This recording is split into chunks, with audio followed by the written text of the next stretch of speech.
Theory, Bronsted Lowry theory. ही theory कशाचं explanation देते? ऍसिड आणि बेसचं. According to this theory acid कुणाला म्हणायचं? ऍसिड असे सबस्टन्स असतील जे H+ आयन प्रोटॉन दुसऱ्यांना डोनेट करतील, त्याला काय म्हणायचं आहे? ऍसिड. मग बेस कुणाला म्हणायचं? बेस असे सबस्टन्स असतील जे काय करतील? दुसऱ्यांकडनं H+ प्रोटॉन ऍक्सेप्ट करतील. एक्झाम्पल घेऊया बघा. रिएक्शन घेतली आपण HCl + NH3 ची रिएक्शन.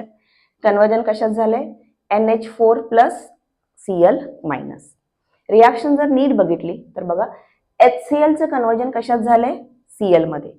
म्हणजे इथं HCl नी काय लॉस केलंय? एक H+ लॉस केलाय. H+ लॉस केला म्हणजे त्यांनी काय केलंय? हायड्रोजन डोनेट केलेला आहे. त्यामुळे इथं काय लिहिलंय मी? A1. A1 चा अर्थ हा ऍसिड 1 असेल. NH3 कडे बघितलं तर NH3 चं कन्वर्जन कशात झालंय बघा? NH4+, म्हणजे त्याच्यामध्ये एक हायड्रोजन वाढलेला आहे. कधी वाढतो? ज्यावेळेस तो दुसऱ्याकडनं H घेतो. त्यामुळे त्याला काय म्हणलेलं आहे मी? बेस 2. म्हणजे इथं HCl हायड्रोजन देतो त्यामुळे तो ऍसिड म्हणून ऍक्ट करेल. NH3 हायड्रोजन ऍक्सेप्ट केले त्यामुळे तो काय ऍक्ट करेल? बेस. जर रिव्हर्स रिएक्शन बघितली Cl- चं कन्वर्जन इकडे होताना कशात होईल? HCl मध्ये. म्हणजे Cl मध्ये काय ऍड झालेलं आहे? H+, म्हणजे Cl नी हायड्रोजन ऍक्सेप्ट केलेला आहे. त्यामुळं हा इथं काय म्हणून ऍक्ट करतोय? बेस. NH4 चं कन्वर्जन कशात झालंय बघा? NH3, म्हणजे एक हायड्रोजन कमी झालेला आहे. कमी झालेला आहे म्हणजे त्यांनी काय केलंय? हायड्रोजन डोनेट केलंय. त्यामुळे त्याला काय म्हणलेलं आहे आपण? ऍसिड. आणि ह्या कन्सेप्टनुसार एक नवीन कन्सेप्ट त्यांनी सांगितला, conjugate acid base pair. Conjugate acid base pair म्हणजे काय? हा एक पेअर असेल. कुणाचा पेअर असेल? ऍसिड आणि बेसचा.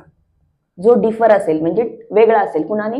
फक्त प्रोटॉनने. एक हायड्रोजन त्यांच्यामध्ये कमी असेल. So conjugate acid base pair it is a pair of acid and base which differ by only 1 proton. Again same example घेऊया. HCl घेतलंय, वॉटरची रिएक्शन केली आहे, आपल्याला भेटेल H3O + Cl-. नीट जर ऑब्झर्व केलं तर HCl काय करेल? HCl एक हायड्रोजन लॉस करेल आणि कन्वर्जन कशात होईल? Cl-. H2O चं कन्वर्जन कशात झालंय बघा? H3O, म्हणजे H2O नी काय केलंय? एक हायड्रोजन घेतलेला आहे आणि त्यामुळे त्याचं कन्वर्जन कशात झालेलं आहे? H3O+. जर यांचं पेअरिंग केलं HCl आणि Cl, दोघांमध्ये कितीचा डिफरन्स आहे? हायड्रोजनचा. H2O आणि H3O, दोघांमध्ये कितीचा डिफरन्स आहे? एक Hचा. आणि ह्या पेअरला काय म्हणलेलं आहे? Conjugate acid base pair.